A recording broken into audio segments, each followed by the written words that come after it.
Hey everyone, this is Dana Graham with Century 21 Bachman and Associates. I'm here to talk to you about how I find the value of a home, specifically your home.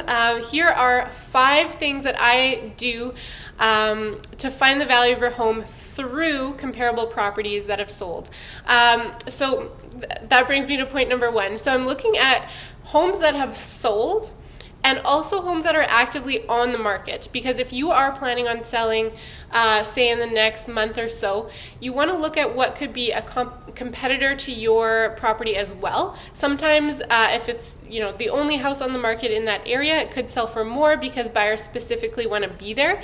If there are more homes for sale in that area, that means more options for buyers, and that could mean a slightly less or lower selling price, especially if those homes are comparable to yours, or have slightly better finishings, or have an aspect that could be more desirable to buyers. So I'm looking at active properties and sold properties. Number 2, I'm looking at properties in your area specifically. Especially in North Kildonan, whether you're on one side of Henderson Highway or the other side makes a big difference. Whether you're in Fraser's Grove or East Kildonan makes a big difference on price. So I'm looking at your specific area when I look at comparable homes so that we can get an accurate value for your neighborhood. Even block to block sometimes is very different. Number 3, we're looking at recent sales. So I'm not looking for anything especially, over 8 months old. I'm looking at, 3 to 6 months that has recently sold in your neighborhood, so that we can get a really accurate number for you, because the market does change month to month.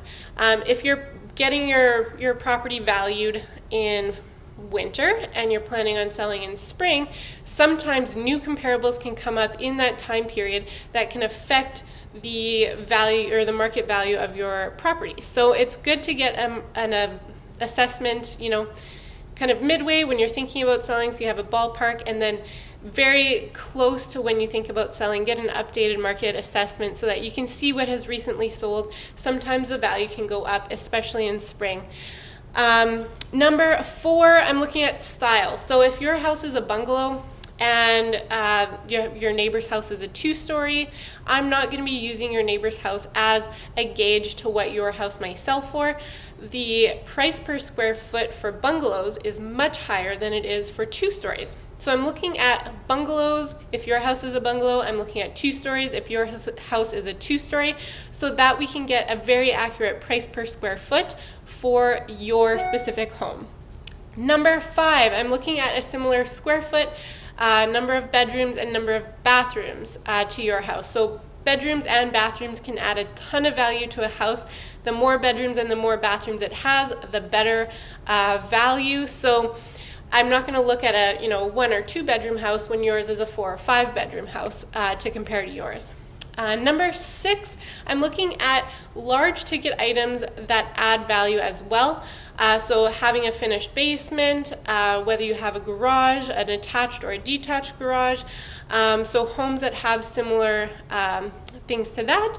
And then number 7, I'm looking at finishing. So even though your house could be a very, the same square footage, number of beds, number of baths, same area, but a house is original to the 60s and you've done updates to your kitchen, bathroom, flooring, etc.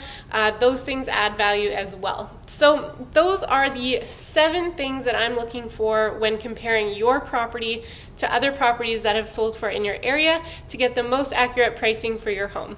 Thank you so much for watching, and please call me if you're interested in selling.